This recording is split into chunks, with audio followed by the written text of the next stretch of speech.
When it comes to retrospectives, it's easy to let nostalgia blind us. What we consider to be a masterpiece could be someone's worst game ever. Yes, there's a cadre of games, given how massive the PS2's catalogue was, that make you instantly go, oh yeah, I loved that game, what happened to it? And suddenly want to play it again. There's always numerous factors as to why some games are one and done, in maybe it didn't score high enough critically or shift enough units. Conversely, it could be that they have had sequels, but it's the PS2 iteration that we favour instead. Psychic espionage, realistic war simulators, a traditional turn-based RPG with a difficult to pronounce name, they've all had some of their best outings on Sony's top-selling consoles. Admittedly, yes, they've been on other consoles too, but they qualify for this list through association and popularity. The only downside to a nostalgic list is it makes you wonder what the hell happened to such a huge variety of franchises and game mechanics. Like, why did a famously stealthy ninja game go all arcadey and whack a Z on its name to look cool? I am Kirsten from WhatCulture Gaming, and these are 10 incredible PS2 games the world has forgotten. Number 10, Full Spectrum Warrior. War simulators are an odd breed of game. Far from the bombastic attitudes of Call of Duty and Battlefield, most accurate sims are relegated to the PC. That is until the late pandemic studios gave us the third-person shooter / point-and-click hybrid Full Spectrum Warrior way back in 2005. Granted, it hit Xbox a year before, but the delay wasn't too much of a detraction. So why FSW? What made it great? Quite simply, it was unique. Not the concept of war or the US / Iraq invasion, but the actual style of the game that was on offer. There was real weight and tactic to what you had to put your fire teams through, as FSW delivered a fairly realistic experience. Real-world military application and experience conveyed to help you understand the oppressive nature of a firefight, proving the gun-ho Rambo stereotype was very much an exaggeration. Spread across a massive campaign, it was a hugely ambitious punt for Pandemic. It paid off though, as sequel 10 Hammers came about a year later, but wasn't as polished. It was something fresh and engaging given the subject matter that we haven't much of in that kind of variation since. Number 9, Dark Chronicle.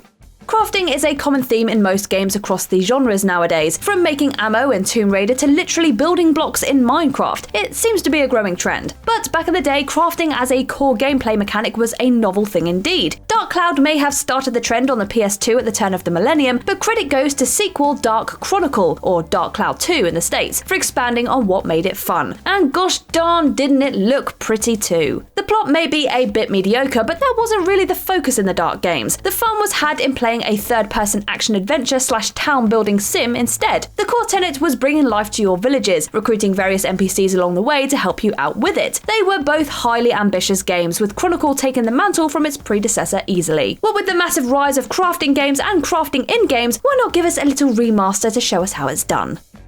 Number 8, The Mark of Kree.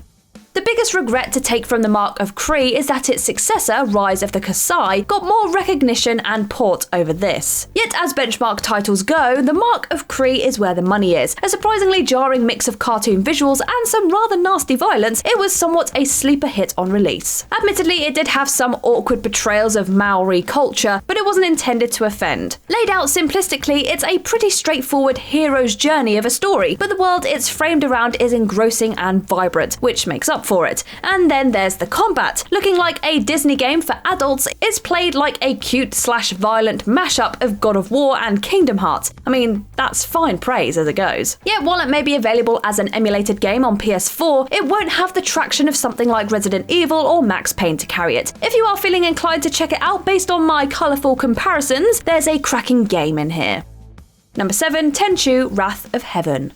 Sekiro may be doing the rounds as the hard-as-nails ninja / Eastern mythology experience, while Ghost of Tsushima kept it grounded yet just as fantastic. But almost 2 decades prior, From Software took over the reins of the Tenchu series. An already difficult yet rewarding ninja experience, the first 2 outings were highly regarded on the PlayStation. The transition to the next generation could only benefit Tenchu, with bigger scope and graphical capacity to do more. And more they did. Whilst the gameplay still revolved around Rikamaru and Ayane, with again an unlockable third playable character, the leap to PS2 worked wonders. A story around doppelgangers and time travel, it may have been a wee bit convoluted convoluted to start with, but it's sneak-about gameplay that made the series what it is. Punishing if you took on people directly, Tenchu Wrath of Heaven could put Metal Gear Solid and Splinter Cell through their paces in stealth masterclass. So why has Tenchu disappeared into obscurity? Well, you can thank Tenchu Z for that. It took all nuance and traded it for garish, arcade-like action. It was not a worthy trade.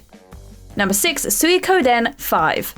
Whilst the third installment was well received, the fourth wasn't. It deviated too much from the norm, which thankfully 5 picked up the slack on. Fitting nicely in series canon, Suikoden 5 revisited everything that made the first 2 games great, whilst favouring the 3D stylings of the other 2. A captivating story, a colourful collection of recruitable characters, dueling and map battles were all well received. The only thing that hindered the fun were some insane loading times for the smallest screen transitions. When you're investing so many hours into an RPG, you don't want more added on by loading times. But then it can't all be bad. It did win IGN's 2006 award for Best Story on PS2, if that's all the incentive you need. It may be the last full title we've seen of the Suikoden series, but if this is its proverbial swan song, then it's a mighty one.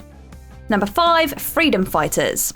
Freedom Fighters from Hitman developer IO Interactive is a brilliant example of what-if gaming. The what-if in question here being, what if the Russians invaded America? Sure, it'd be done by the movie Red Dawn 19 years prior, but who cares? This time around, the Ruskies invade good old New York, because nobody wants to invade Nebraska, I guess. And it's up to you to defend it, to an extent. The you in this is one of half of a duo of plumber brothers, alas, not the mushroom-eating variety, but the city-savvy type that fervently defends his country from the invading forces. Yet what made Freedom Fighters unique was its recruitment and team-playing mechanic. The more benevolent you are, the more your charisma appeals to others, thus your resistance grows bigger. It didn't have the in-depth attitude of, say, Command and Conquer, but you could issue your squad in a variety of tactics and offensive/defensive positions. Despite reviewing well, plans for a sequel went stagnant after developing shifted towards Kane and Lynch, and we all know how that turned out. IO does still own the rights, though. Number 4, Maximo Ghosts to Glory. Whilst it may be said that the transition of some games from 2D to 3D did not fare well, there are ways of getting around it. Take Maximo Ghosts to Glory, for example. Instead of being a continuation of, it is in fact a game loosely based in the world of ghosts and goblins, thus circumventing the whole "it's not as good as its originals" derision. Very well played, Capcom. In essence, this is Capcom's notoriously hard platformer/pad breaker thrust into the next gen. Armor still breaks. You can get killed by parading around in your pants, and the only downside is the lack of weapon variety. It even carries a similar story beat, with the only caveat is that you die at the start. Death, not wanting to be outdone by the bad guy, pops you under his employ to save the damsel and keep his business ticking over. Playing like Medieval and Jersey Devil, albeit for the next established console, Maximo was an ace adventure only slightly beaten out by Jak and Daxter a couple of months prior. Again, only available via PS4 emulation, it's a hard sell to anyone who didn't experience it the first time around. Number 3, Bloody Roar 4. Street Fighter dropped the ball with its bare-bones launch, whilst Tekken have an extortionate season pass long con going on. So what could come back and make it all better? Hyper-violent human/animal fighting, of course. Bloody Roar as a series was a worthy contender to the beat-em-up crown back in its heyday. Something different from the above, less serious than Virtua Fighter, it was pure chaotic fun. What other game let you transform into an anthropomorphic tiger or giant rabbit to continue knocking the crap out of your opponent? Featuring a large roster that you didn't have to pay extra for, the 4th installment was an absolute riot. And for you fans of the fur-on-fur violence, it was the only series to get the coveted M for mature rating in America. What more could you want? It's been 17 years since Bakuryu, Alice, and Gardo graced our screens. In this time of terribly launched fighters, why not resurrect the beasts? Better still, get Arc System Works on the phone. Imagine this in their Grand Blue/Dragon Ball Fighter Z style, complete with insane special moves to boot. Number 2, Second Sight.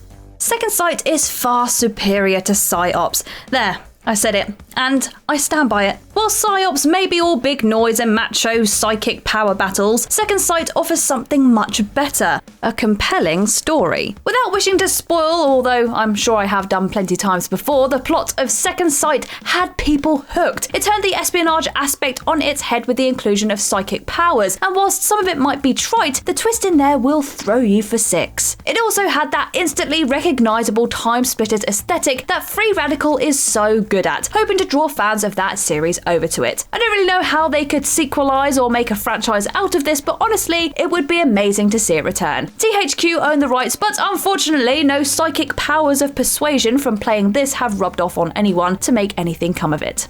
Sadly. Number 1, VIEWTIFUL Joe.